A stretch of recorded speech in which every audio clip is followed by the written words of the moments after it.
தேவனுடைய பரிசுத்த நாமத்துக்கு மகிமை உண்டாகட்டும். இந்த கிருபையான ஆசீர்வதிக்கப்பட்ட மனமகிழ்ச்சியான காலவேளையிலே உங்களை கர்த்தராகிய இயேசுவின் நாமத்திலே வாழ்த்தி வரவேற்கிறேன். நல்லா இருக்கீங்களா? கர்த்தர் இந்த நாள் உங்களோடு இருந்து உங்களை ஆசீர்வதிப்பார். என்னோடு பரிசுத்த வேதாகமத்தில் நீதிமொழிகளின் புத்தகம் 13ஆம் அதிகாரம் அதில் 3ஆம் வசனத்தை தேவ மகிமைக்காக நீங்கள் வாசித்து பாருங்கள். சாலமோன் ஞானி சொல்லும்போது சொல்கிறாரு, தன் வாயை காக்கிறவன் ஜீவனை காப்பான். அன்பான சகோதரனே சகோதரியே, இந்த நீதிமொழிகள் 13ஆம் அதிகாரம் 3ஆம் வசனத்தில் தன் வாயை காக்கிறவன் ஜீவனை காப்பான் என்று வேதம் சொல்லுது. ஏன்னா தேவ பிள்ளைகளாக இருக்கிற நாம் நம்முடைய வாழ்க்கையில் நம்ம நல்லா இருக்கணும், நம்ம ஆசீர்வாதமாக இருக்கணும், நம்ம அநேகருக்கு பிரயோஜனமாக நம்மளோட வாழ்க்கை காணப்படணும் அப்படின்னு சொன்னீங்கன்னா ரொம்ப முக்கியம் நம்மளோட வாயை காத்துக்கொள்ளணும். தேவ மனுஷனாகிய தாவீதை, அன்பான தேவ ஜனமே, நீங்கள் சங்கீதங்களின் புத்தகத்தில் 141ஆம் சங்கீதத்தை வாசித்து பாருங்கள். தேவ மனுஷனாகிய தாவீது தேவனிடத்திலே ஜெபம் பண்ணார், ஆண்டவரே என் வாய்க்கு காவல் வையுங்க என்று சொல்லி. ஏன்னா பல நேரங்களில் அன்பான சகோதரனே சகோதரியே, நம்ம ஆசீர்வாதத்தை இழந்து போகிறதுக்கு காரணம், தேவையில்லாத பிரச்சனையில் சிக்கிக்கொள்ளுகிறதுக்கு காரணம், அதோடு கூட அன்பான தேவ ஜனமே பாவத்துக்கு இடம் கொடுப்பதுக்கு காரணம் நம்முடைய வாய் தான். ஆகையால் நம்ம பல நேரங்களில் என்ன யோசிக்கிறேன்னா, ஏன் வாய், ஏன் இஷ்டம், நான் என்ன வேணாலும் பேசலாம் அப்படின்னு சொல்லி நம்ம உலகத்தானா அந்நியனா என்னங்க உலக மனிதர்களாக இருந்தால் நம்ம எப்படி வேணாலும் வாழலாம். ஆனால் நம்ம தேவ பிள்ளைங்களாக இருக்கிறதுனால நம்மளோட வாயிலிருந்து வர்ற ஒவ்வொரு வார்த்தையும் அன்பான தேவ ஜனமே மிகுந்த என்னவாக இருக்கணுங்க, ஜாக்கிரதையாக இருக்கணும். நம்ம வாய் தான், ஆனால் நமக்கு இஷ்டமானதெல்லாம் நம்ம பேசணும்னா நம்ம தேவனுடைய பிரசன்னத்தை இழந்துருவோம், தேவனுடைய கிருபை இழந்துருவோம், தேவனுடைய ஆசீர்வாதத்தை நம்ம இழந்துருவோம். ஆகையால் நம்முடைய வாய்க்கு என்ன பண்ணணுங்க, காவல் வைக்கணும். சாலமோன் சொல்லும்போது வாயை காக்கிறவன் ஜீவனை காப்பான், வாயை காக்காதவன் நாசமாக போவான்னு வசனம் சொல்லுது. அப்போது நம்முடைய வாயை காத்தோன்னா நம்முடைய ஜீவனை காத்து கொள்ளுவோம், தேவையில்லாத பிரச்சனைகள்லேருந்து நம்ம தப்பித்து கொள்ளுவோம். ஏன்னா கர்த்தருடைய வசனம் சொல்லுது, நீங்கள் மத்தேயு 12ஆம் அதிகாரம் 36ஆம் வசனம் வாசித்து பாருங்கள். மனுஷன் வீணாக பேசுகிற ஒவ்வொரு வார்த்தைக்கும் அவன் தேவனுடைய சமூகத்தில் என்ன பண்ணுங்க, கணக்கு ஒப்புவிக்கணும். ஸோ ஆகையாலே நம்ம பேசும்போது ரொம்ப ஜாக்கிரதையாக நம்மளோட வாயில் பொறுப்படுற வார்த்தையை நம்ம என்ன பண்ணுங்க, ஒரு தடவைக்கு பல தடவை நம்ம பேசணுமா வேண்டாவா அப்படின்னு சொல்லி நம்ம என்ன பண்ணணுங்க, சிந்திக்கணும். அடுத்தது நம்ம பேசும்போது நம்ம தேவையான வார்த்தை தான் பேசுகிறோமா, பிரயோஜனமாக மற்றவங்களுக்கு இருக்கா, அதையும் நம்ம யோசிக்கணும். என் இஷ்டம் அப்படின்னு நீங்கள் பேசுனீங்கன்னா கண்டிப்பாக ஒரு நாள் நீங்கள் பல நஷ்டங்களை அனுபவிக்க வேண்டியது கட்டாயமாக இருக்கும். ஏன்னா கர்த்தருடைய வசனம் நீதிமொழிகள் நீங்கள் 18ஆம் அதிகாரம் 21ஆம் வசனம் வாசித்து பாருங்கள். அங்கே வேதம் சொல்லுது, ஜீவனும் மரணமும் நாவின் அதிகாரம். நம்ம நல்லா இருக்கிறதும் இல்லாமல் போகிறதும் நம்ம கையில் தான் தேவன் கொடுத்துருக்கிறார். ஆகையாலே அன்பான தேவச்சனமே, நம்ம வாய்க்கு என்ன பண்ண வேண்டும், காவல் வைக்க வேண்டும். தாவீது ராஜா இவ்வளோ பெரிய தேவ மனுஷன், ஆனால் அவர் ஆண்டவரிடத்தில் ஜெபம் பண்ணுறார், ஆண்டவரே என் வாய்க்கு காவல் வையுங்க ஆண்டவரே என்று சொல்லி.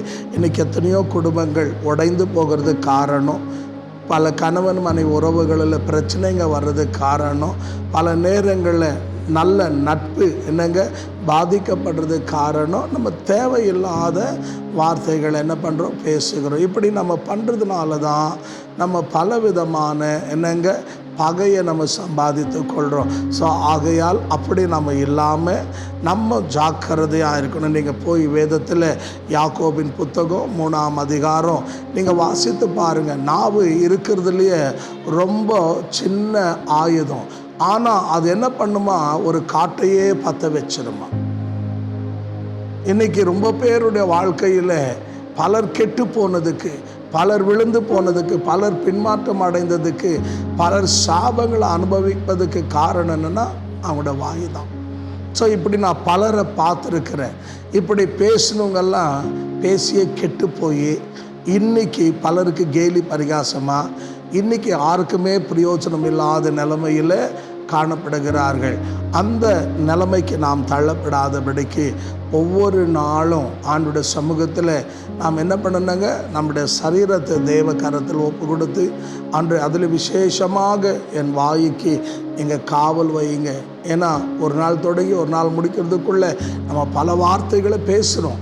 ஆனால் அந்த வார்த்தைகள் எல்லாம் தேவனை துக்கப்படுத்துகிறதோ மற்றவங்களை காயப்படுத்துகிறதோ தேவதூஷணமான வார்த்தைகளாக இல்லாமல் தேவனுக்கு மகிமையாக மற்றவங்களுக்கு ஆசீர்வாதமாக என்னங்க மற்றவங்களை பலப்படுத்துறதுக்கு ஏதுவான வார்த்தைகளை நீங்கள் பேசுனீங்கன்னா நான் கண்டிப்பாக சொல்கிறேன், நீங்கள் பலருக்கு ஆசீர்வாதமாக இருப்பீங்க. இல்லைன்னா நீங்கள் பின்னால் வருத்தப்பட வேண்டியதாக இருக்கும்.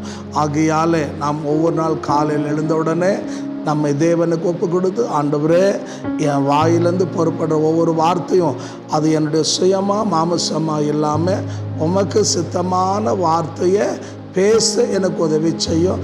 தேவையில்லாத வார்த்தைகளுக்கு என்னை விளக்கும்னு சொல்லி நீங்கள் ஜெபிப்பீர்களானால் உங்கள் சரீரம் தேவாலயமாக இருக்கும், உங்கள் குடும்பம் பரலோகமாக இருக்கும், நீங்கள் பலருக்கு ஆசீர்வாதமாக இருப்பீங்க.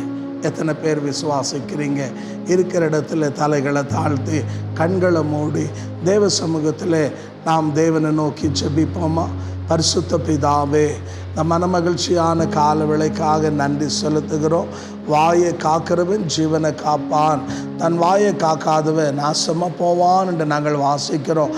ஆகையால் இந்த கால வேளையில் சமீபத்திலும் தூரத்திலும் இந்த வார்த்தை கவனிக்கிறேன் அன்பு தேவ ஜனங்களுக்காக நாங்கள் ஜெபிக்கிறோம். நாங்கள் வீணான வார்த்தைகளை பேசி தேவனை துக்கப்படுத்தாமல் நாங்கள் ஆசீர்வாதத்தை இழந்து விடாமல் ஆண்டவரே இந்த நாளில் கர்த்தாவே நாங்கள் மற்றவங்களுக்கு பிரயோஜனமாக தேவனுக்கு மகிமையாக அநேகருக்கு ஆசீர்வாதமாக உம்முடைய நாம மகிமைக்காக ஜீவிக்க எங்களோட வாய்க்கு காவல் வையும். தேவையில்லாத வார்த்தைகளுக்கு எங்களை விலக்கி காத்துக்கொள்ளும். இந்த வார்த்தை கேட்டு உணர்ந்து ஒப்பு கொடுத்த ஒவ்வொரு தேவ பிள்ளையும் நீர் ஆசீர்வதியும். நம்முடைய கிருபை உள்ள கரத்தில் ஒப்பு கொடுக்கிறோம். அன்று அவருடைய பிரயாசங்கள் ஆசீர்வதிங்க, அவருடைய குடும்பங்கள் ஆசீர்வதிங்க. தேவையில்லாத அன்று நல் ஒழுக்கத்துக்கு ஒழுங்கின்மையான காரியங்களுக்கு இந்த ஜனங்களை விலக்கி காத்து கொள்ளுங்க. நம்முடைய கிருபை உள்ள கரத்தில் ஒப்பு கொடுக்கிறோம். ஆசீர்வதியும் இயேசுவின் நாமத்தில் பிதாவே, ஆமென், ஆமென். கர்த்தர் உங்களை ஆசீர்வதிப்பாராக. இந்த கால வேளையிலே நான் விசுவாசிக்கிறேன் தேவன் உங்களோடு பேசியிருக்கிறார் என்று. ஆகையால் அன்பான தேவ ஜனமே, இன்னும் நீங்கள் ஆவிக்குரிய வாழ்க்கையில் வளரணும் அப்படின்னு நீங்கள் விரும்பினால் எங்களுடைய தொலைபேசியுடைய எண் யூடியூப்பில் டிஸ்பிளே ஆகிறது. நீங்கள் எங்களை அணுகலாம். உங்களுக்கு ஜெப குறிப்பு இருந்தால் தெரியப்படுத்தலாம். உங்களுக்காக நாங்கள் தொடர்ந்து ஜெபிக்கிறோம். கர்த்தர் உங்களை ஆசீர்வதிப்பார். இந்த மே மாதம் 1ஆம் தேதியிலேருந்து 21ஆம் தேதி வரைக்கும் எங்களுடைய தலைமை சபையாக இருக்கிற என்னங்க பெத்தேலோபேல் சபையில் சின்னப்பா கார்டன் பகுதியில் 21 நாள் 21 ஊழியக்காரர்கள் சாயங்காலம் 7 மணிலேருந்து 9 மணி வரைக்குமாக நமக்கு 21 தேவ மனுஷர்கள் தேவ வார்த்தையை கொண்டு வருவார்கள். நீங்களும் உங்களுடைய நண்பர்களும் உங்கள் அக்கப்பக்கம் இருக்கிற ஜனங்களை அழைத்து கொண்டு வாங்க. உங்களுக்காக ஜெபிக்கப்படும். கர்த்தர் பெரிய காரியங்களை செய்வார். ஆமென், ஆமென்.